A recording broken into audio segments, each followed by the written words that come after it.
Good morning everybody, and welcome to our sunrise safari on this beautiful morning. Like I said, it is quite cool and overcast, so it promises to be a very spectacular morning indeed. And as I was saying, we are on the lookout for the wild dogs. So I've come into the area where Jamie last had them last night. She did say they did cross into Buffelshoek, but we're hoping that if for some reason they might have come south. Now, I did hear lions roaring last night. It sounded like maybe two of the Birmingham boys calling from straight north of us, which means that if the dogs heard that, they might turn south and come back onto our area. So that's where we're going to check. We're going to try and see if we can see any sign of them. I have seen their tracks that Jamie had last night going up the road here, which is to be expected. So I'm hoping that as we go along, we should be able to find some fresher tracks that are hopefully from this morning. Like I say, with wild dogs, generally where lions roar, it tends to send them the opposite direction. They know that lions are a huge threat, and so they won't go willingly running towards where big male lions are calling. So that might be good news for us. Just got to make sure when we're checking along here that there's no tracks coming back the way that they came. Sometimes they do that, they'll loop back, and the pack that we are looking for, which is known as the Sands pack, they spend most of their time in the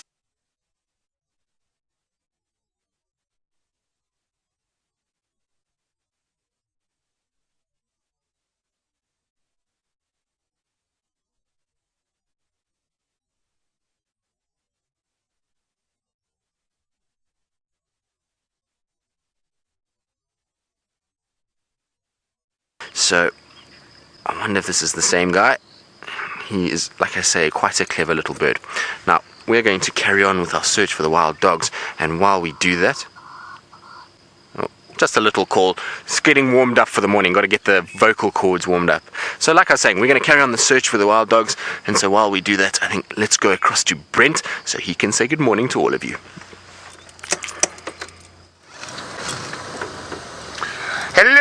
Hello, and welcome to the Sunrise Safari. My name is Brent Smith. I have Craig, aka Batman, on camera today, and of course, today we have Sam. So I get to torture a different little English lad today, and of course, Sam is hoping that the sun doesn't come out and melt his pale skin. We are actually just checking on Cheetah at the moment. There's lots of hyena tracks. Might go to the hyena den a little later. Remember, if you want to ask us any questions, hashtag Safari Live is the best way to get hold of us. Now, it's that sort of pre-dawn, first light type period where a spotlight is sort of redundant. So I'm just going very slowly, making sure I don't miss any footprints on the road that could lead us to a big cat. Now, I was saying in the pre-show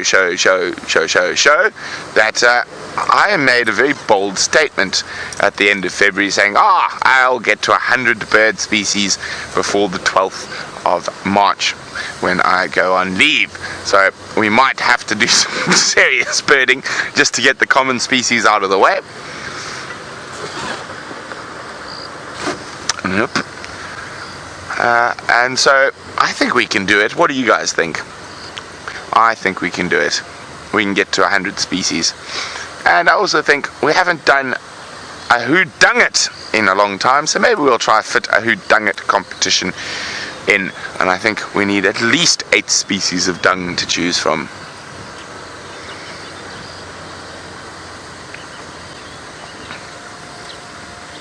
So, of course, Fasana and Shongile were left at Twin Dam, so we'll go have a quick look there. If we've got no luck, we might, since we need to catch up on the birds for March, we might run down or drive slightly faster than normal down to the east and go do some Cheetah Plains birding. The birds have been fantastic down there. They have received more, Cheetah Plains have received more rain than Djuma, and get some bee eaters, lesser grey shrike, monotonous lark, maybe a rufous-naped lark. So we might go down there to see what birds we can find in the east. But we're going to look for leopards first.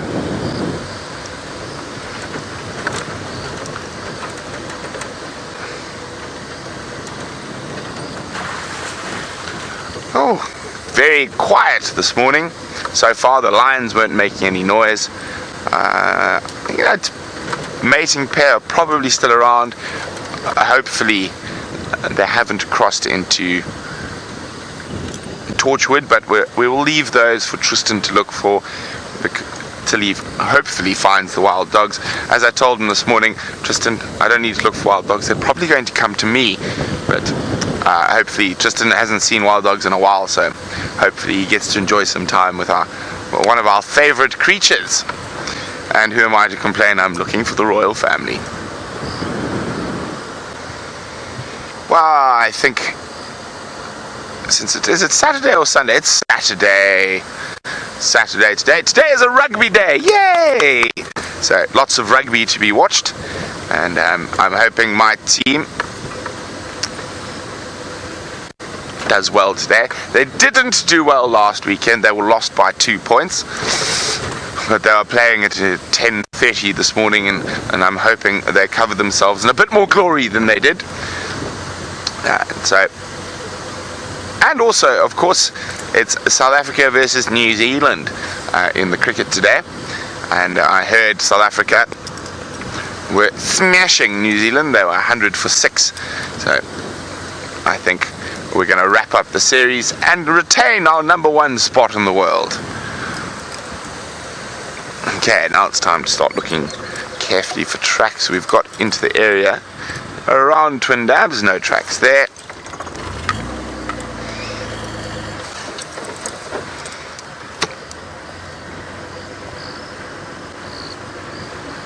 And unfortunately, it seems like the gremlins have already invaded Tristan, so you're stuck with us.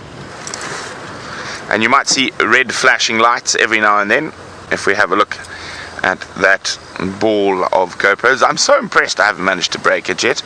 And apparently, what are we doing, Sam? We're doing a time lapse.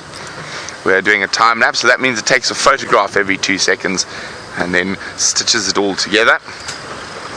Now, of course, this is a very special time lapse since it's in 360 degrees.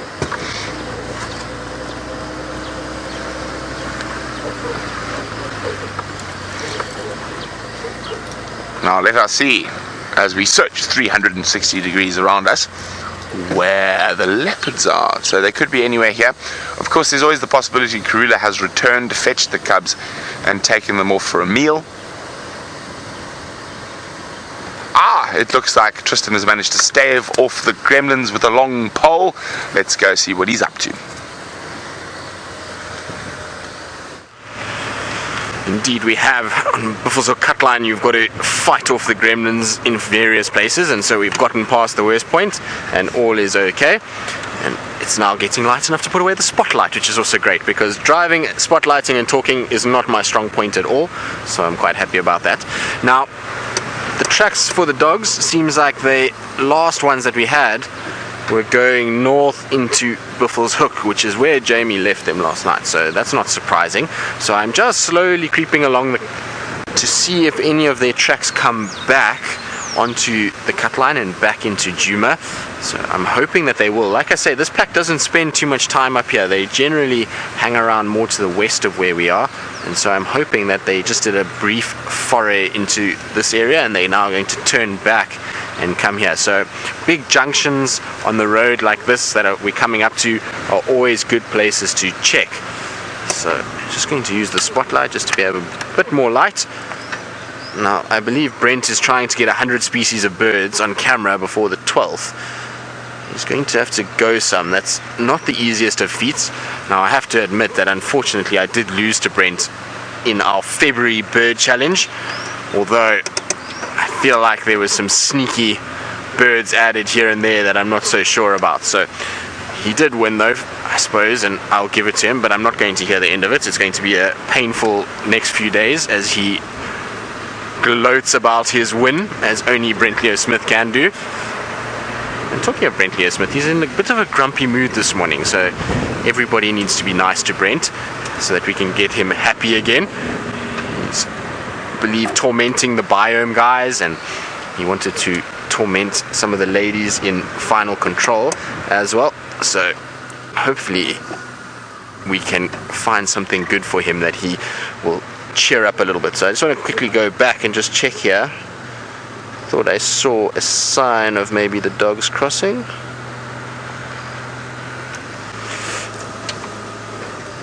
No, just a track for a hyena, which is also good. It's so nice to have hyena tracks everywhere again. This morning when I drove out on WildEarthTV access, it was just hyena tracks up and down the whole area. I'm sure they can smell the dogs, and you'll find hyenas often will go following behind dogs because they know that dogs can be very successful when they hunt, and so they'll often go and follow in behind to try and see if they can get themselves a meal. So not surprising that their tracks were behind the dogs, but it was just nice to see the amount of tracks because of you know, the last few months where we've had very few hyenas. To see tracks of 4 or 5 hyenas walking down the road is quite special. Now, while we're searching along here, and if we don't have any sign of the dogs, the reason why I'm also up here is just to see where these lions possibly went to. I think they would have crossed into Buffalo's Hook as well, given that they were right up on the boundary last night, so I really think that's probably where they are. But we are going to have a little look anyway for them. And like I say, there was vocalizing and roaring coming from the north of 2 other males, and so I'm hoping that maybe that sound that was produced is going to push that mating couple further south and into Djuma to get away from those 2, because I'm sure Nena does not want to share his lady friend with any of the other boys. So I'm pretty sure that's where they're going to head. Now it's a little bit tough in this overcast light to see tracks because there's not too much light. You're not getting too much of a contrast on the road, and so it's at an awkward phase now where the headlights of the car, as you can see in front of me, don't really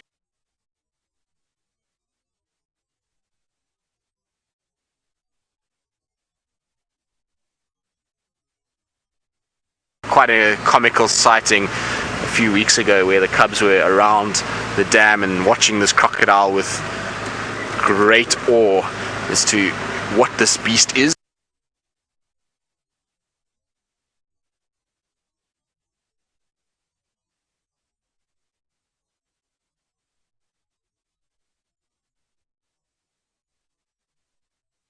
I'm sure they haven't seen any crocodiles with the drought that he's up to.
You see that, Craig?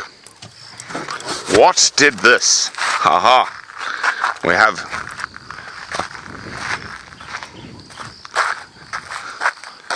some greenery here. We have panicum grass. No, it's not panic. Yeah, no, it's panicum.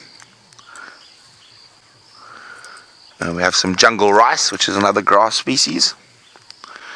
More panicum.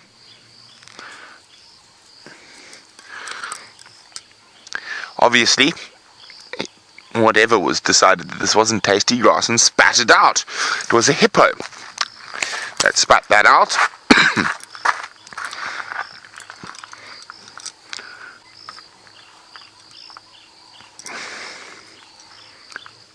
Very quiet this morning. No lion calls, no alarm calls.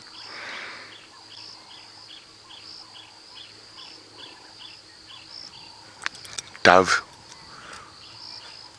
bleating warbler. Oh, actually, bleating warbler's got a new name now. It's a Cameroptera. Not even many birds calling this morning. The only thing we heard much earlier on was hyenas.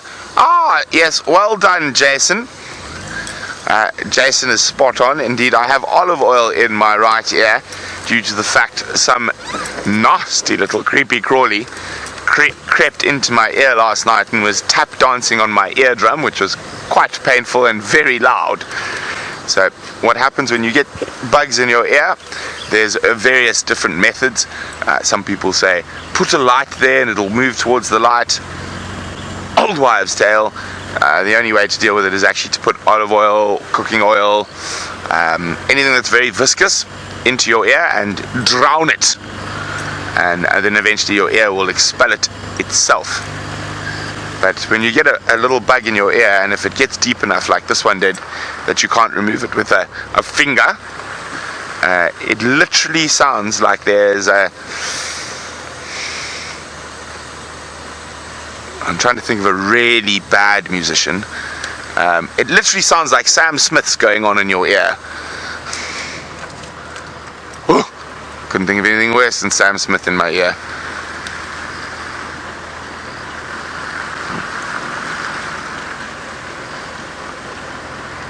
Now, I know Thandi was found at the end of yesterday's safari, just before we closed down in the Moanini. So hopefully she's moved out to where we have signal. Haven't heard... Oh, that's very strange. I've got no game drive comms. Ah, there we go. Oh!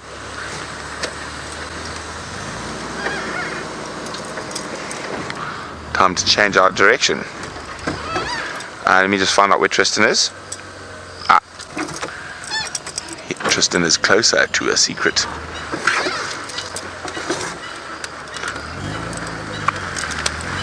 I'm not going to tell you what it is.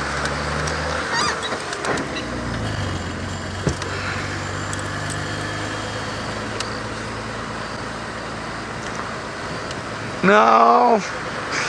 I was hoping the cloud was going to break up, but it looks like it's thickening.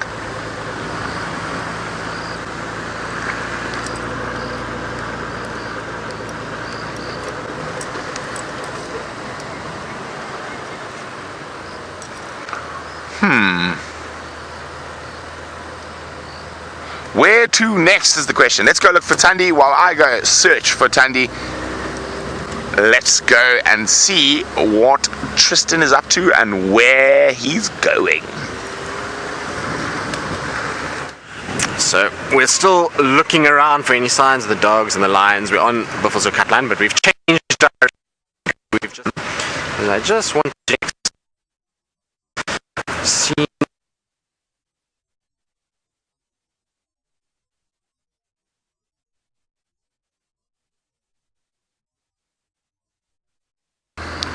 Gabi, thanks. There's no sign of Krula's Mompimpa and Djuma side, but Krula's been located quite far north. What was the last update on Thandi? We're just getting on the radio, so I'm sorry that you had to come back while I was doing admin, but Tristan's fighting with gremlins.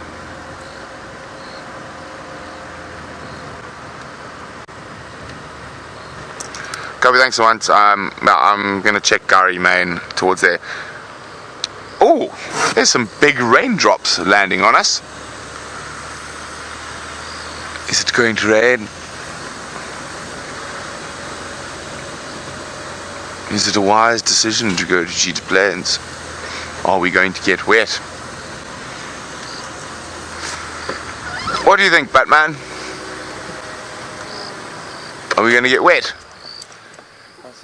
Possibly. That was very, very indecisive. There was no yes or no answer from Batman there. I don't think we're going to get wet. I think it's worth it. I think it's just this one bank of cloud above us that's got a bit of moisture in it.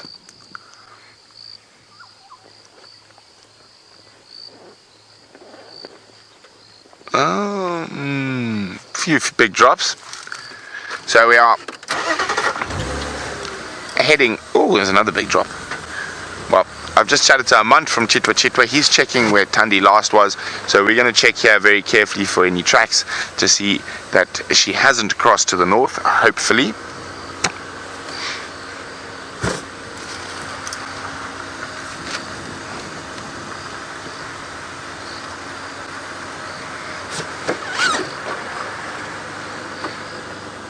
Now, I'm going to keep staring at the sand, trying to figure out where Thandi's gone. So while we do that, it seems like Tristan has staved off the gremlins. So let's go see what he's up to. Well, I hope so, Brent. It's a case of trying to find spots where the gremlins don't creep in. But like I say, Buffelshoek cutline, as you get into these little troughs and dips, it tends to lose a little bit of signal. But we should be out of the worst part now. We're now on the crest area, so we should be good. Now, I've had a report that somebody's got tracks for a male leopard coming south over Buffelshoek cutline. So he's not far away, that's for sure.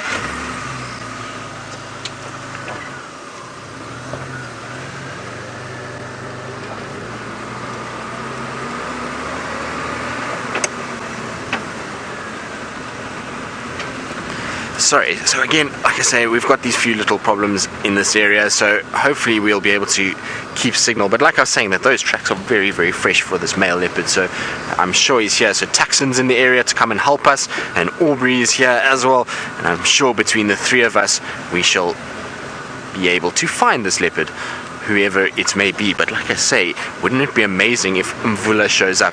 I know there's many of you out there that absolutely love Mvula as well, so it would be nice to see him again. And it seems like they have bumped into him straight in front of us here, so that's good news. I think we're all going to form a little train now as we follow. So it looks from here, it doesn't look like Tingana. I think it's possibly is Mvula. I'm just going to try and see. There we go, he's just down there. So it looks like him. I think it is Mvula, and the other guides are saying on the radio that it is him.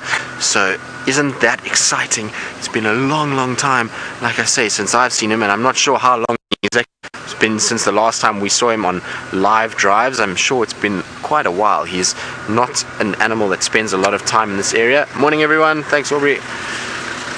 So he doesn't spend too much time anymore in these areas. He's no longer a territorial male because unfortunately he's become quite old, and with the likes of Tingana and Anderson around, a male leopard that is a little bit older is unfortunately being pushed out.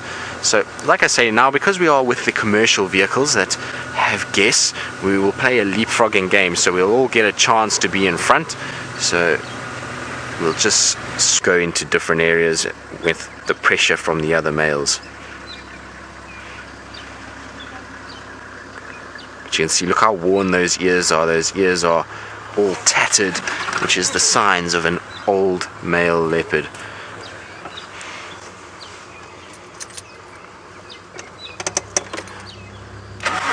So like I was saying to you, what we're going to do is allow the vehicles to kind of leapfrog us, and so we get to a point where everybody gets a chance to be able to see this beautiful cat.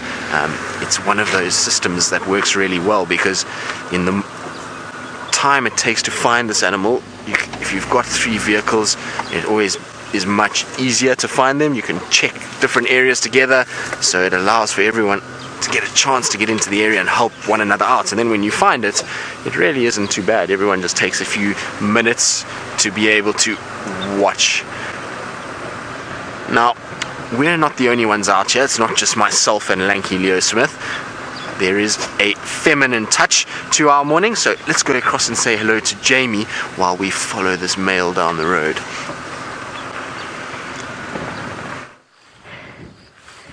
Good morning and welcome to the cloudy sunrise safari. My name is Jamie, and this morning Brian is on camera with me. Good morning, Brian. Good morning. Yes, shall we stay on the road this morning, Brian? Yes, I think so. I think we should too. How exciting is it that we have seen Mvula for the first time in, I don't even know, a really, really long time. It's lovely to have him back on Djuma once again. I haven't seen him since... Oh, there we go. James Richards says since August last year. It is now March in 2017. So what's that? 6 months, 7 months. 7 months since we last saw Mvula. That is very, very exciting. The last time I saw him, he was sharing, in inverted commas, a kill with Sindile. Do you remember that sighting, Brian? It was lovely. It was a truly lovely sight.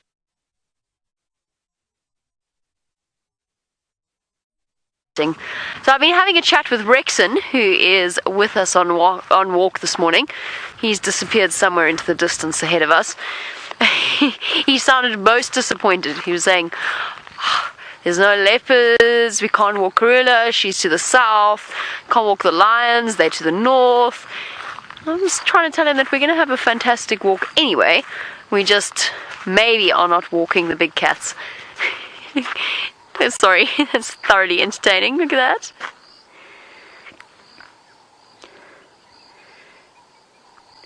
Feeling a termite mound. Yep. It's actually one of the most active termite mounds in this area. That's Rexon, everybody. He is accompanying us on our walk to make sure that we don't find ourselves in trouble while I'm talking to all of you and not paying attention to what's going on around me.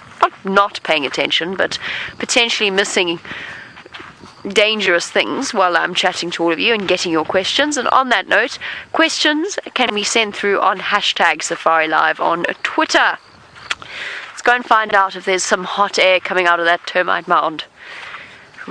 I think Rexon appears to be indicating that there is. We've seen some amazing reproductive termite eruptions from that particular termite mound. We've had amazing sightings there. And that particular termite mound has built up quite the chimney. Let's go and have a look-see. Oh, Brian, this weather is not pleasant. No, I know. Alrighty, I'm going to have a look and see whether or not there's any termite action. Not too much. This is a lovely chimney though. We're going to stare down into the abyss. In the meantime, Tristan has got something very exciting for you. Let's go and have a look at Mvula. Well, indeed we do.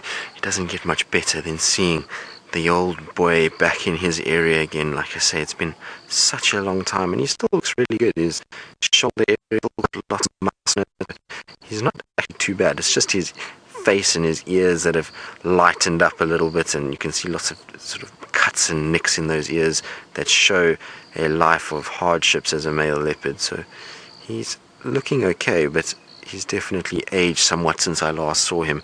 Like I say, the last time I saw him must have been around September time, and he's walked down the road as we've been going now and just stopped to watch something. Now, with that tummy the way that it is at the moment, he'll be probably quite hungry, so there'll be quite a few things that will be catching his eye. And there's also a very strong wind that is blowing across our left shoulders here, so into his face, that maybe he's carrying some sort of scent, and that's why he's just stopping to see what's going on. Here we go and carry on. Now, it's going to be interesting to watch him on this walk down the road. So far, no sign of scent marking. So as he's become a nomadic male now, he's no longer going to be marking because he doesn't want to attract too much attention to himself. He knows that he's in areas of other leopards, and so I wonder if he might try mark. I don't think he will, but you never know with these males. Now, like I say, we're going to follow in behind one of the other vehicles because it's their turn up front. We just got a nice gap where he stopped on the edge of a road, and we were able to get a nice visual of him, so luckily for us. But it's the nice thing about this is that we don't spend too long in front. Everybody gets a nice chance. Morning everyone, how are you doing? So just doing our morning hellos to everyone. It's part and parcel of being out here is having the commercial guys around, and like I say, we're so lucky that we have Taxon and Aubrey that work for Djuma around us.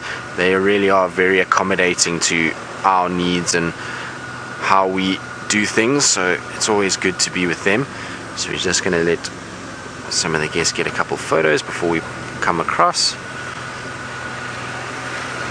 Thanks, Aubrey. But you can see, like I was saying to you, that there's no scent marking whatsoever. Now, if this was Tingana or an Anderson, you would find that he would be marking quite a lot. So he would be going along and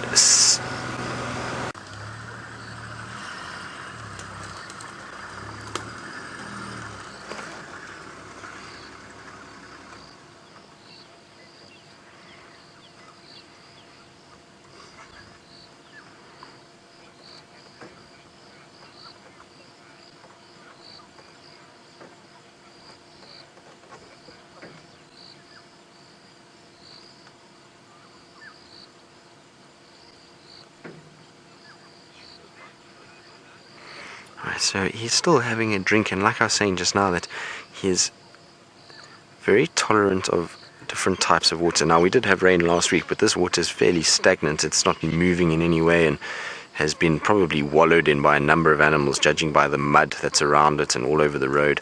You'd find things like buffalo and rhinos and elephants will mud wallow, so the water itself is not going to be the cleanest, but cats are fairly tolerant of it. They're able to drink even dirty water, and he's obviously a thirsty boy because he's been drinking non-stop since we unfortunately had that little technical glitch,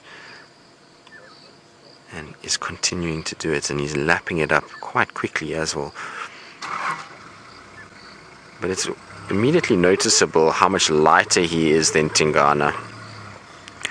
So Carl, you want to know how old Mvula is? Well, obviously we're not 100% sure because he's a male that distributed from the south of the reserve. But as far as I know, he should now be around 12 years old, somewhere there. I'm sure there are some viewers out there that will know exactly when he was born. But I know he was born to a female in the south called Outcrop Female. But I can't remember exactly the date that they were, or the year that they were born, but I think he's about 12 years old. I'll have to check when I get back home. Like I say, it's been so long since I've seen him, I've actually forgotten when he was born. But I think it was somewhere around 2005, if I remember correctly, which for a male leopard is old. Generally, male leopards will only live to about 12-14 years, so he's already past the average age, and like I say, still looks in good condition. He's still got a healthy muscular structure around his shoulders and neck area, and when male leopards get really old and they start to battle, you'll find that they get really skinny in that area and then also around the hip. But he has the most incredible eyes. So when he looked over at us just now, he has these very light colored eyes which are absolutely beautiful, and it's why he was called Mvula in this area, is because his eyes are that color of water, and Mvula means rain, and so that's why he was named that. But it is really, really one of his attributes is those eyes. They are piercing but beautiful at the same time.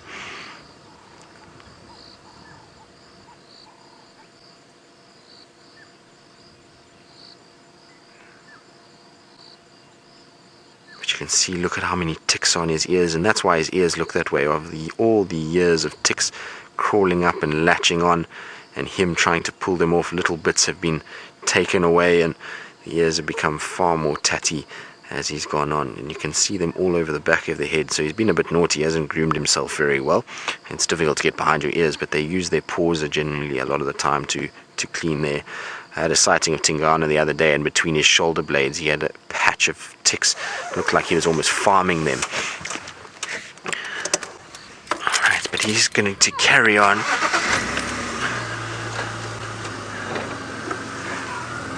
Dominic, it's an interesting question. Leopards do lose some agility when they get a little bit older. So when they are still younger, they will be quicker and a little bit more agile in terms of being able to catch prey.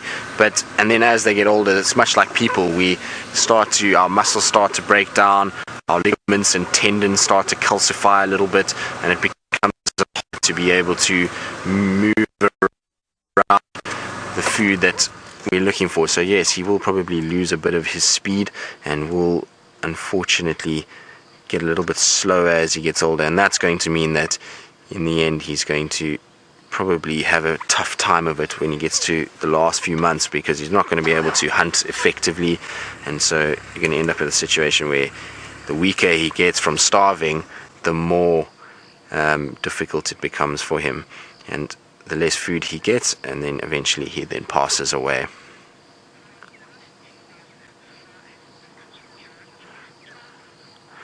So Karen, there we go, confirmed 2005 was when he was born, and like I say, he was born to the outcrop female right down in the south of the reserve on the Sabi River, and he's travelled all the way north through the Sabi Sands to be a dominant male in this northern sector. So in terms of as the crow flies, I think he's probably travelled easily 30 kilometers from the southern sections to be up here to be the dominant male in this area in the prime of his life.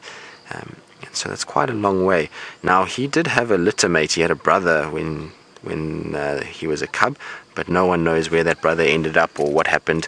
And like I say, because they're born on the Sabi River, it's in all likelihood could mean that he ended up going into the Kruger National Park, and that's why nobody actually knows who or where the brother is at this stage. Thanks.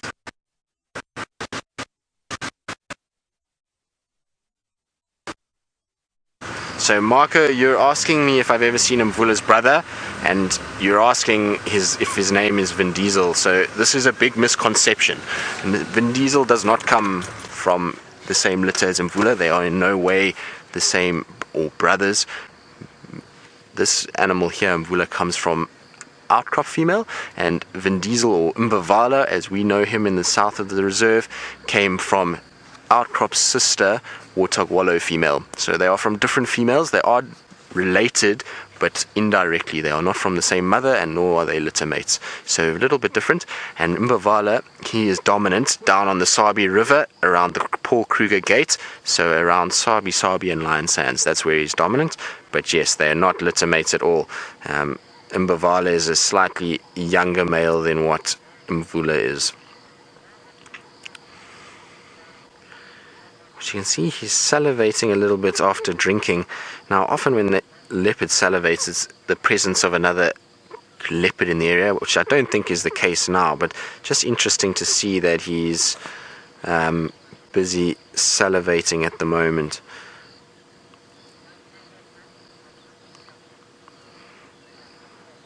There we go, cleaned his chin, good boy. Now, it seems that everybody's left us alone for a little bit, which means we can just hog this male to ourselves and follow in behind him, which will be really, really nice. So this particular male, I wonder where he's going to go, because he is walking now straight towards Buyatela to the main camp.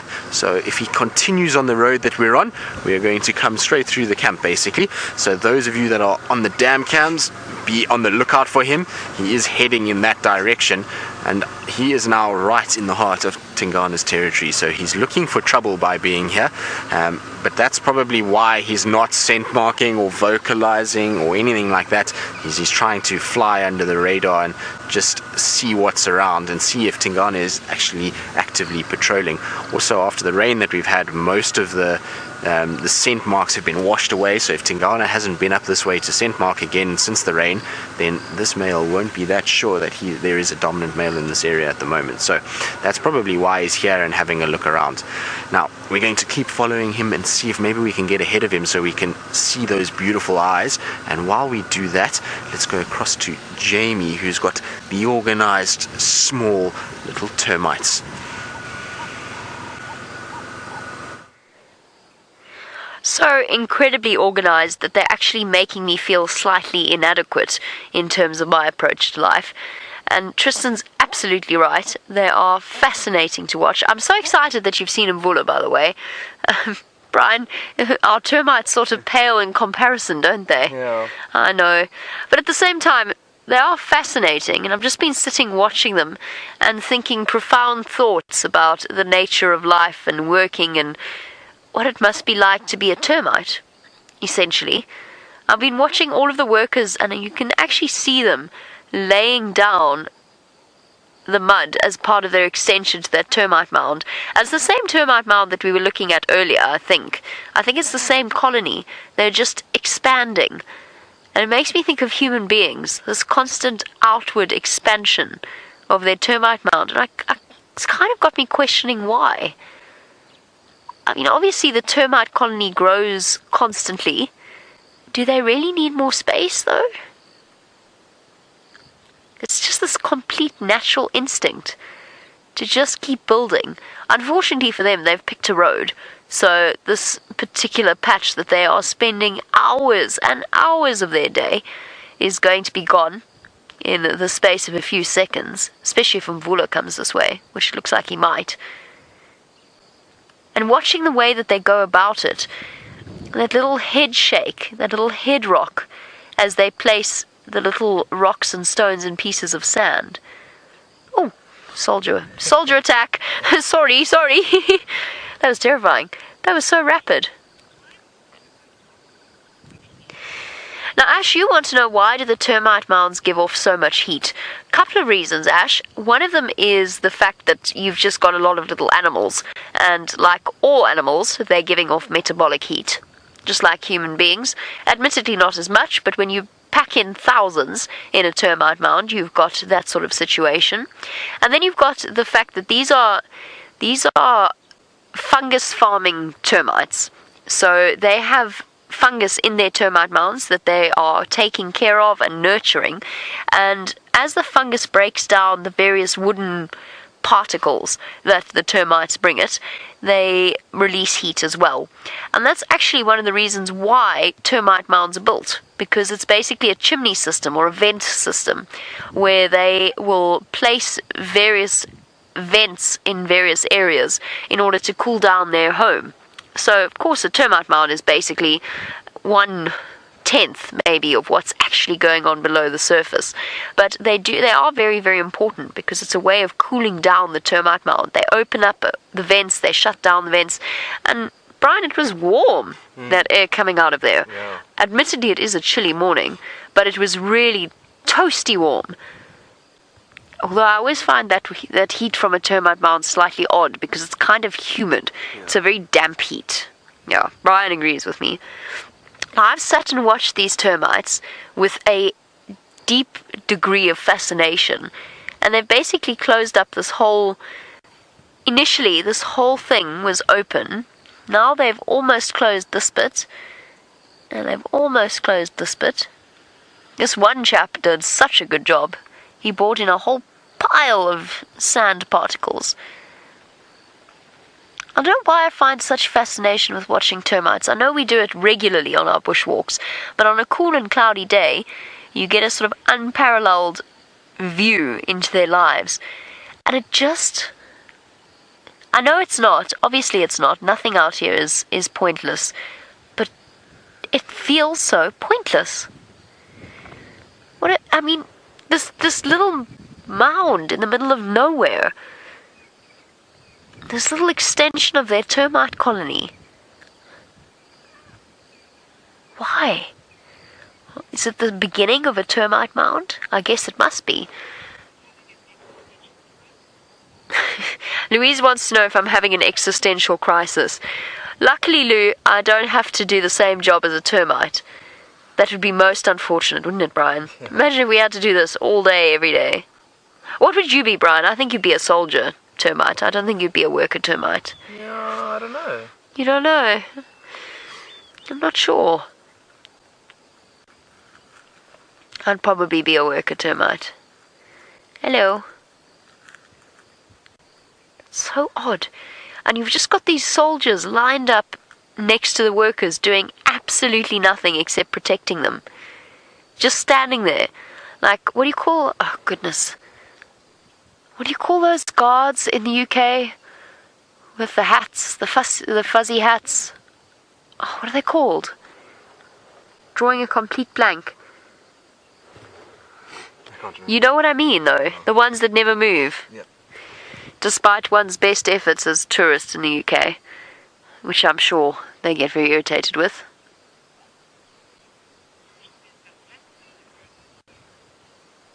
Yes, Josh is absolutely right. The busbies, the hats that they wear are called busbies. That's what I mean. What are the actual guards? Josh, you're no help. You live in the UK. You should know what they're called. I remember once getting lost in London and being there at the changing of the guard accidentally. Dominic, you want to know, where do termites get their protein from? Very valid question. I imagine they get their protein from the plants that they break down. So all of the herbivores out here essentially must have some way of obtaining protein, and a lot of them actually obtain their protein in the way that they break down plants that we actually can't emulate. So we can't get protein out of the plants in the same way that the herbivores do, and I imagine that the termites are the same. Whether it's the breakdown of the cells themselves within the plants, that will be where they get it from. And of course, bear in mind that this particular species of termite has a symbiotic relationship with fungus that will also help them to break down the various plants and the cellulose of the cell walls. And I imagine that a byproduct of that will be protein as well. They've covered this entire section while we've been sitting watching them.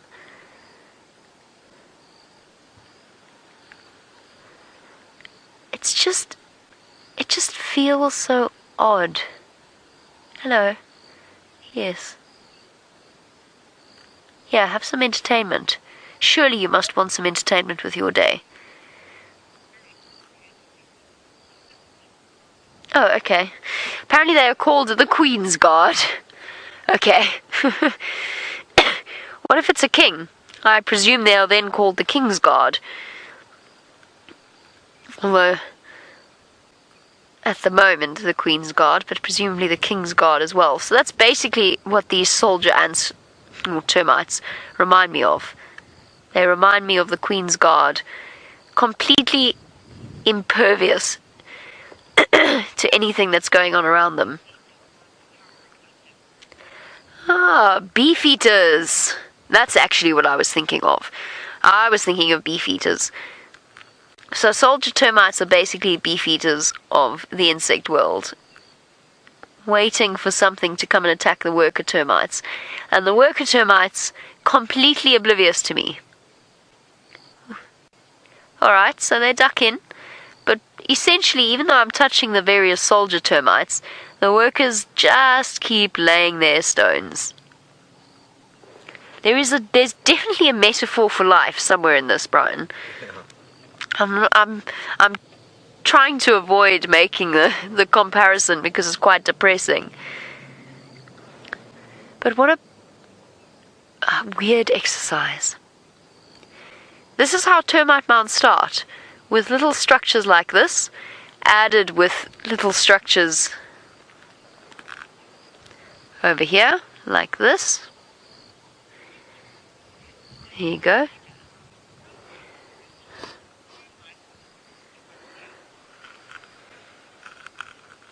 Now, Kim and Elena, while we watch them bring up these grains of sand from deep beneath the surface of the soil, you want to know how they stick them together.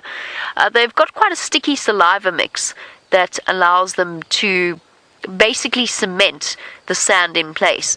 And when you walk on a termite mound, it really gives you an idea of just how solid that sand truly becomes. But that's what they're using to construct this tunnel, essentially.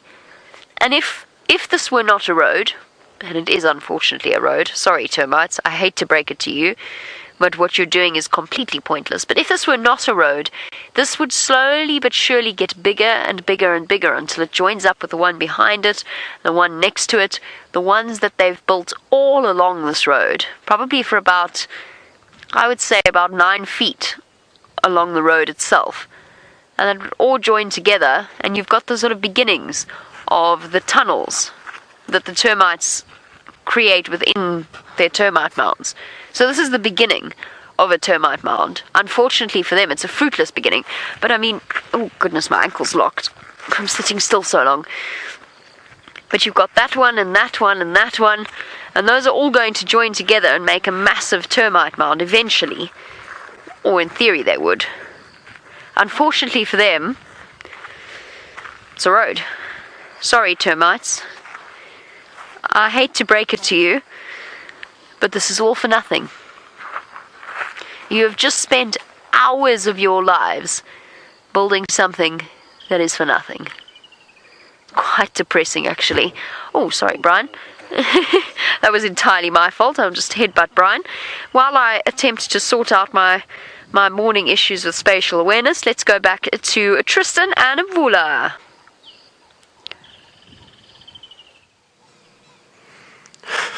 Sounds like Jamie's having one of those mornings. Don't worry, Jamie. The weather is not conducive to spatial awareness at all. So hopefully you'll get that sorted out. And Mvula is now off the road. He's been in this area and he's just been sitting and listening. There's been some elephants that have been trumpeting in the distance, which caught his attention for a while, and been sniffing around, but seems like he's not too interested in much this morning. He's just kind of ambling along and listening to the morning sounds, which I suppose if you're a big male leopard and you've seen it all before, that's not a bad way to go. Sometimes the best part about our day is driving around, just listening to what's going on and hearing all those natural sounds. Oh, and we're off again. Now, the area he's going into is not pleasant to follow in. I'm going to try to see if I can keep up with him, but he tends to be taking us through rather dense bush. So we're going to try and see if in some way we can get ourselves through here. That's the one nice thing about having the short wheelbase Land Rover, is that these little cars can get anywhere. I think if I was in a slightly larger vehicle like they use for the commercial lodges, I don't think I would have been able to keep up with him already. He's twisted and turned through some rather vile treed areas. Now, I've actually lost visual of him. Oh, there he is. So, Lamech is on it. He's spotted where he went.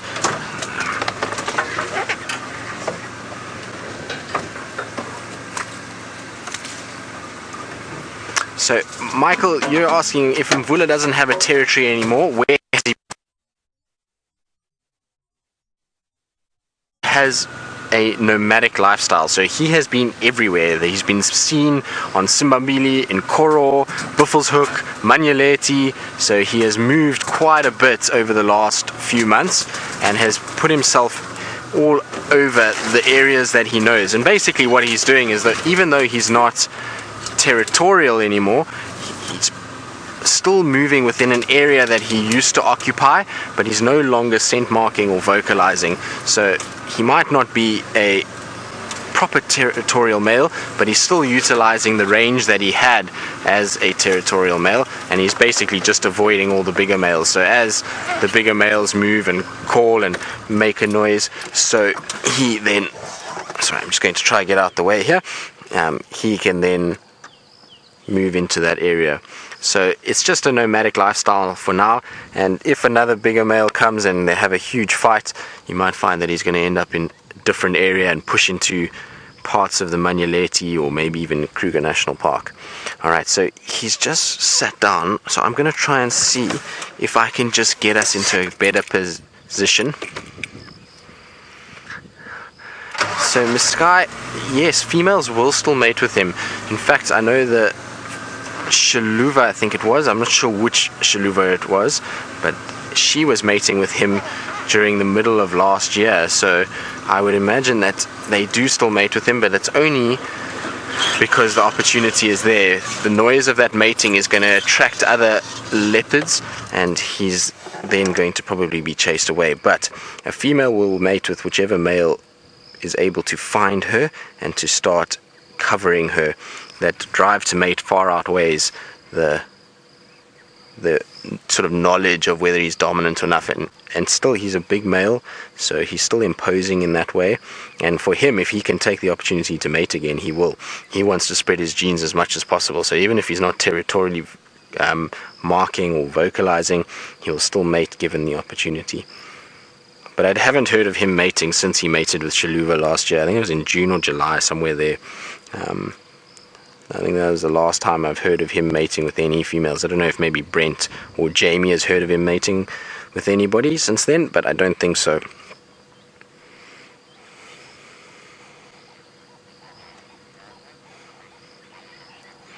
But isn't he still spectacular? Like I say, he's got the most beautiful eyes, this male, and he really is looking good for an old boy.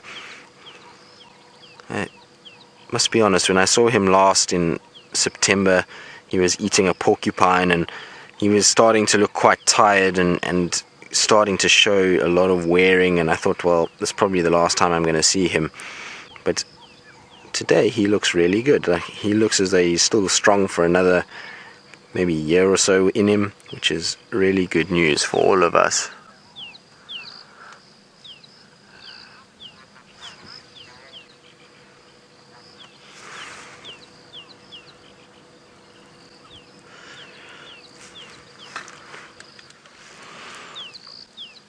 So I believe, Ivamani, you said it was late 2005 Shaluva that he was mating with, so there we go. Was she the one that was killed by Tingana? Was that her, or was it the other one? Lou, can you remember? I think it was her that was killed by Tingana as well, so I'm sure that's the one. And like I said, he was mating with her at that stage, and he was already not territorially dominant at that by that point. When he was mating with that Shaluva female, he was already very nomadic. We had seen him on Simambili close to the lodge, which he never used to come to, even as a dominant male, just prior to him mating with that Shaluva female. So, you know, he's, like I say, is even though he's not territorial, will still take the chance where he wants to. And the females will, like I say, see him as a big male and will be very sort of keen to mate with him, because ultimately, even if he is very, very tired and old and no longer holds a territory, he still ultimately has some sort of genes and size and has done really well to be able to stay in this area. Means that he's sort of a strong candidate for mating. So good to have around for a female to mate. Just taking it all in, like I say, he's just watching what's going on and seeing what's happening, and the nose is working overtime. He keeps sniffing on this gentle breeze that's blowing, and he's trying to see if there's any sign of any prey item or any potential threat in the form of another leopard that he has to worry about. So see, his eyes are starting to get quite heavy. I wouldn't be surprised that he's going to find somewhere here to go and relax and lie down. It's a perfect place. As we go down here, there's a little riverbed, and so it would be the perfect place for a leopard to have a nap. Now, I'm going to carry on trying to follow him. I don't know how much longer we're going to be able to keep up with him, given that it is getting very dense in here. But while we do that, let's go see what Brent is up to. I believe he's made his way all the way to Cheetah Plains, so let's see what he's got for us on that side.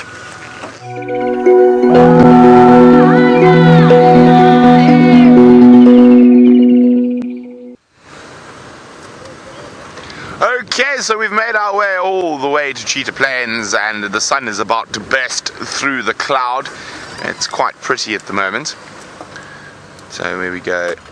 You can just see it there, making its way through. So far, not much happening on Cheetah Plains, but I have some excellent news. Some great news is that the olive oil has done its job. And I'm going to put it on the dashboard once we're finished looking at the sun. There we go. That is the evil tap dancer upon my eardrum. It looks like it's a little click beetle. That is now the olive oil has flushed from my ear. Yay! Evil. Evil. Who could think something so small could cause so much pain? Oh, we got the spider web. Yes. So there we go. And well, I think my ear's going to keep leaking olive oil for a while, but I'm very happy that that little click beetle is out of my ear.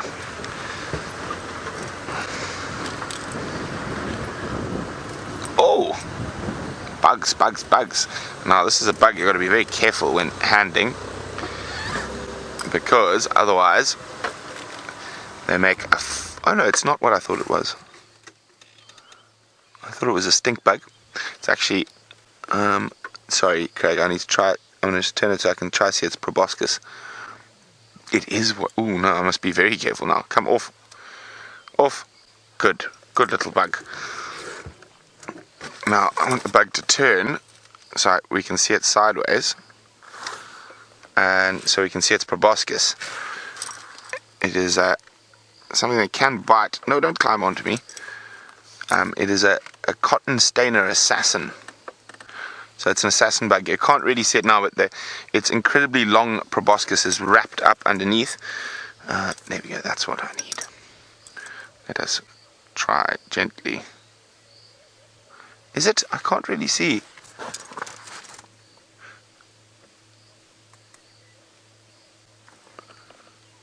Yes. You can see, so you can see just the light catching. So the proboscis actually goes almost all the way 3/4 under its body, and it's right up against its stomach. So it's designed that it can land, and it's got these incredibly powerful legs as well. So it can land on another insect, and it'll grip it with those strong legs, and then insert its proboscis into its body, and then literally sip the innards out of another bug. So there we go. Look, cotton stainer assassin.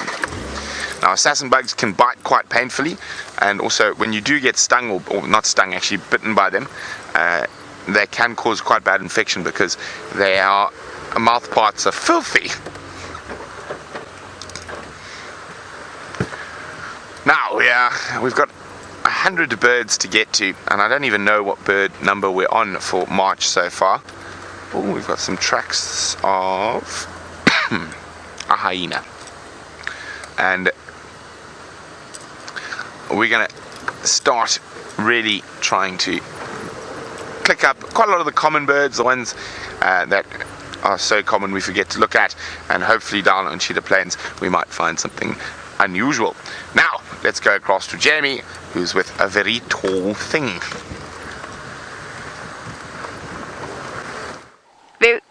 Very tall and not in any way feathered. Brian, we're not going to participate in the bird challenge, are we? No, not when we're on walk. We've got bigger things to approach on foot, and we've got this lovely, it's actually a pair of giraffe. I can only see one at the moment, but it's the same pair that we saw yesterday evening at the end of the sunset safari when we were driving along, and the little one was fast asleep, as giraffe do, lying down with their heads up. The little one's slowly but surely making its way back towards mum. I enjoy sitting with giraffe on foot. That doesn't make any sense. Brian, I'm hyper aware of the on foot phrasing. I enjoy sitting with giraffe full stop, just because they're naturally curious creatures. They like to come and have a look at you, and if Brian and myself were to go and sit on a termite mound or something, there's actually a good chance that they would come up and investigate. Less likely just because she's got a youngster with her, so she's bound to be more preoccupied with safety, so she might not come up and say hello. But if we were to sit with a journey of adult giraffe, they might actually come up and say hello to us if we were to sit down. The closest I've ever been to a giraffe, apart from anesthetized giraffe, has been on a horse. Horseback, you can get right up close to them because the giraffe don't see you as a bipedal human figure. They see you as some kind of weird centaur or something with 4 legs. Look, she's coming to look at us. Hello, girlie. There's no point in trying to pretend we're not here, because we've very definitely been made, haven't we, Brian? Yeah. We've been spotted. There's no point in trying to pretend that we are not here, which is why I'm quite happy just talking. Just chatting at them. It's called presenting yourself, and it's a way of allowing or communicating to the animal that you are not trying to sneak up on them. So by being open about your presence, by talking in a relatively normal tone, obviously if I started shouting on top of my voice, first of all, that would be severely out of character for myself, but second of all, it would chase them away. But just talking normally, normal tone of voice, not too loud, not too soft, and they are absolutely relaxed with our presence. Hi, little one. You are so disproportionate, you have no idea. Yes, you. Talking about you. Staring at me. Actually staring at you, Brian. No. Oh no, with your antenna sticking up at the back. Baby giraffe are amusingly disproportionate in that they've got such short necks compared to the rest of their body. I've been up close and personal with a baby giraffe before. It was actually a severely terrifying experience. It was about 3 months old, and I think the giraffe in question was called Marvin, something like that. But it was around about the same age as this little one, and I say little one hesitantly. It was much taller than Brian, and Brian is not a short man. It was much, much taller than Brian, at just a few months old, and aggressive. It had been bottle-fed and hand-raised, and this particular baby giraffe just wanted to... I want to say it wanted to play with everyone, but actually that wasn't what it wanted to do at all. It just wanted to kick everyone. And at 4 months old, they are large enough to cause some serious damage. This one's having a scratch in the bush. Getting to all those hard-to-reach places. Behind the ears, along the neck.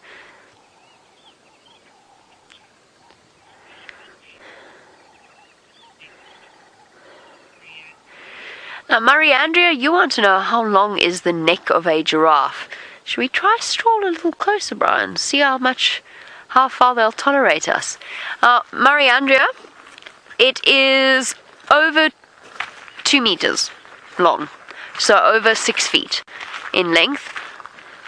And even as I was saying, that baby giraffe, I'm trying to think now, I wouldn't have been able to touch its chin with my hands, and it was 3 months old.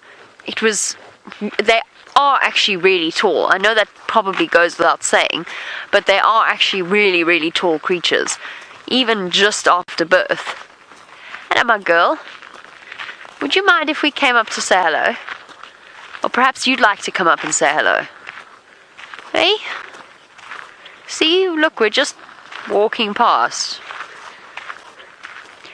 One of the best ways to approach animals is obliquely, not in a straight line. Hi, big girl.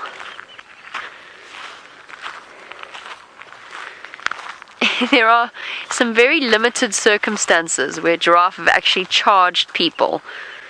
It's very unusual, but it does happen. Hey, girl. Do you mind if we come and sit on this termite mound and have a look at you? How do you feel about that? We're doing it completely without any kind of guile.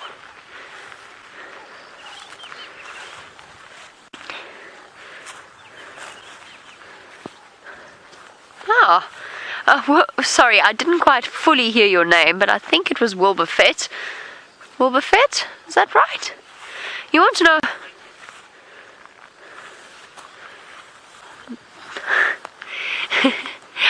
I'm still... Brian, have you got that name? Boba Fett. Boba Fett. Boba Fett, you want to know how tall is a male giraffe, and very valid point. You suggest that they would make very fine Queen's Guards. Absolutely they would. Oh, it's alright, little one. It's okay. There you go, see?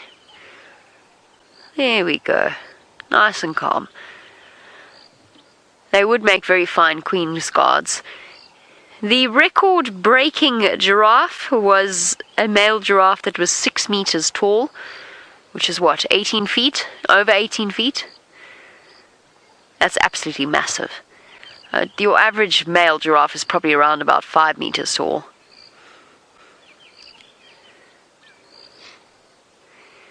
You actually don't comprehend just how large they are until you're right next to them. And then you get an idea of just how big giraffe actually are. I have a friend, he's working in a reserve not far from here who, what's the word? Underestimated a giraffe and drove a little bit too close, trying to get past in a rush. It was working on the anti-poaching team, so they were in a rush and it was fair enough, but they tried to squeeze past a herd of giraffe, or a journey of giraffe, and ended up with a completely cracked windscreen and an entirely bent frame to their vehicle. The giraffe just turned around and kicked hard. The entire vehicle was bent out of shape. It does happen. Only time I've ever been vaguely chased by a giraffe was a stink bull.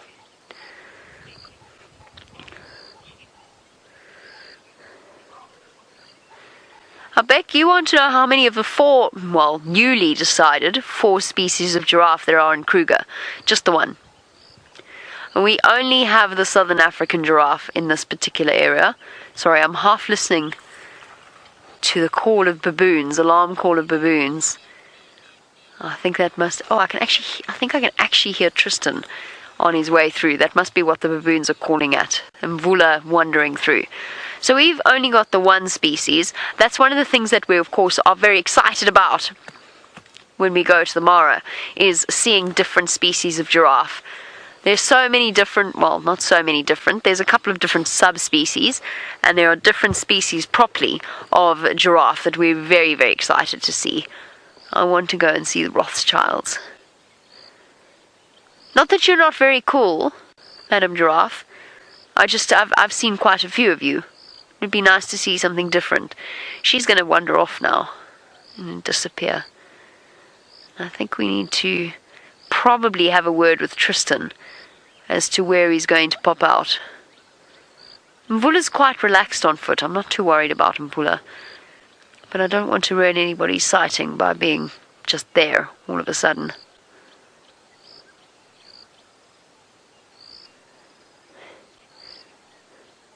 We're going to watch our giraffe slowly but surely slope off into the distance. In the meantime, let's go all the way to the east and find out what's happening on the Great Plains of the Cheetah.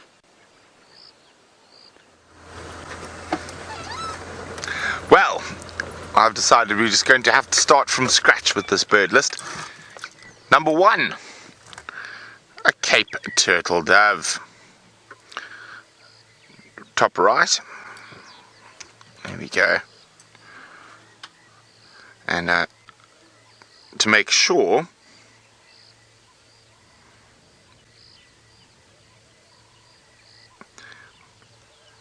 that I keep track of everything, I'm going to tick them off on my app.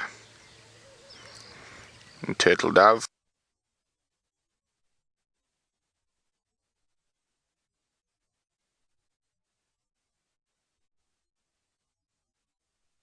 Of everything.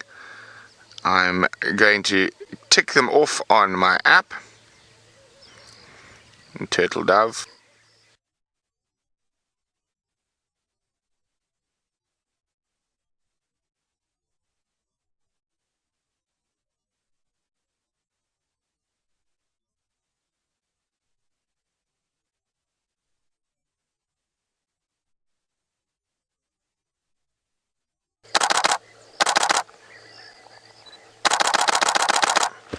Well, there we go, carmine bee-eaters. Sorry about all the gremlins. I'm not sure where they're coming from at the moment, but I've just taken a picture. So we've got carmine bee-eaters and European bee-eaters. Craig, there's also European bee-eaters there. In the middle there. Up. So we can see there, that's a beautiful carmine bee-eater, all fluffed up this morning. And you can see the juveniles that don't quite have the coloration below. But if we go up and to the left slightly, there we go. Oh, no, there's still one there, there's still one there. There we go. Oh no, that's a juvenile carmine as well. Oh, the European bee-eater's flown off. Where's the European gone? Oh, it doesn't count, we didn't get it on. Craig, be faster. Got to be fast with birds. I can hear lots of monotonous larks. up ahead. And of course I said we should get some weaver species shortly. Not a bad way to start. A dove and a carmine bee-eater. Now of course there's quite a few different dove species here. And the most difficult dove species to find is actually the one we see on Cheetah Plains, which is the, well, we'll just do the laughing dove quickly because it's landed in the road. Well, taken off. There we go.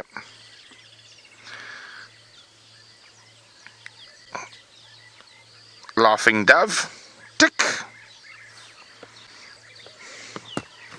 Now we've got a big group of bee-eaters.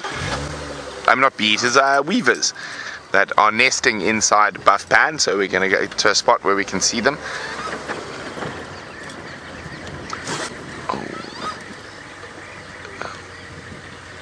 I can hear, European bee-eaters, but far away.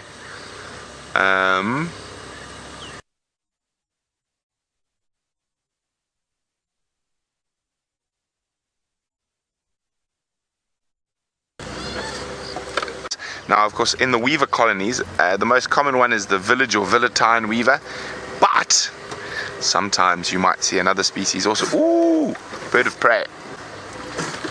Going to land. Perfect.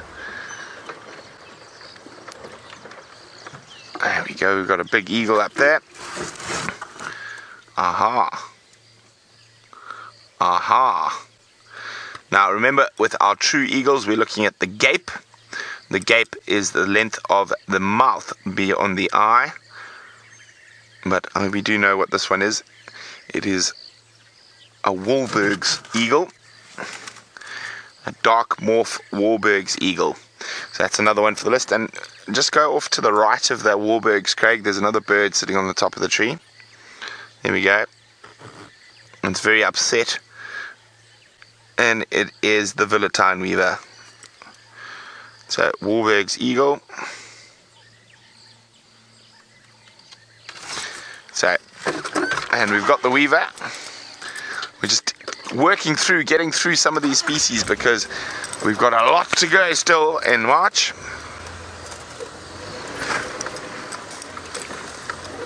Eagle.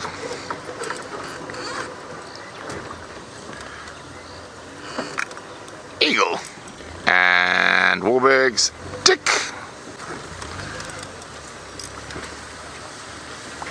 This is the one thing about setting challenges for oneself.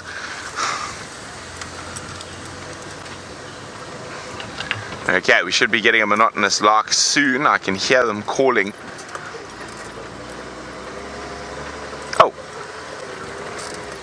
Oh, quickly across to Tristan. So Mvula has just bumped into a hyena, so the hyena is just here in front of us and Mvula just to the right, and he's busy watching this hyena very carefully. Now, I think this hyena has heard us moving around in the bush and knows that potentially we're following something, so it's come in to investigate what's going on. Now look at Mvula chasing him. So you can see the difference between a male leopard and maybe the cubs that would have been very different. The cubs would have gone up into the tree, whereas Mvula has just shown that hyena who's boss and said, you are not going to dominate me. I am much larger than what you are, and so I'm going to chase you away. Wasn't that great? Now the hyena is coming back for round 2. Let's see where Mvula goes. It's unfortunately so thick in here that I don't even know if we're going to be able to keep up, but let's try. Now, like I say, Mvula just had to display, so all he did was just growl and run a little bit at this hyena, and the hyena got the message very, very quickly. But the hyena is tenacious. It thinks now maybe that Mvula has some sort of a carcass here that it's been able to maybe try and steal, given that he's been quite aggressive. So you see it's coming back in to have a look and to see if there's any sign of food here. Now I've lost sight of Mvula. I don't know where he ran to, but I think he ran down further this way. So let's try and see if we can follow.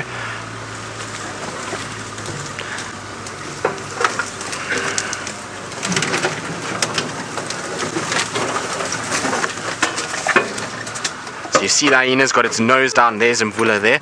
So you can see Mvula is just directly at the back there. So Lamek, if you just go a little bit to the left and out, There we go. So you can see Mvula at the back. He's busy watching this hyena sniffing around, and the hyena is looking for any sign of a carcass here. Now it's going to be interesting to see if it starts smelling towards where Mvula is. You can see he's not too phased by all of this. I'm sure he's seen this many times in his life. He's had to deal with hyenas for the last 12 years, so he knows full well that this hyena is nothing really too serious, and if the hyena really does get too much, he'll find a tree and just go up into the tree and sit and wait it out. Now the hyena itself is not actually after this leopard. It's just checking around to see if there's any sign of food. So what it's doing is it's come into this area. Now look at how he just disappears in the grass there. Isn't that incredible? So we were talking earlier about how this is a great place for them to hunt, and you can see why. Once he lies down like that, he's almost invisible. And like I was saying, the hyena is not here to really chase Mvula or to hurt him. It's here because it thinks that there might be a carcass that it can possibly rob from this leopard. So that's why it's sniffing around, and why it's not actually going after Mvula himself and chasing him. He's just let that hyena have it out of a dominance display, and he's trying to show that he's a big dominant male and that he can be able to scare that hyena off just with his size and his bulk. Now, I don't know where the hyena went. I think the hyena's gone behind us, but I think Mvula's decided this is where he is going to settle for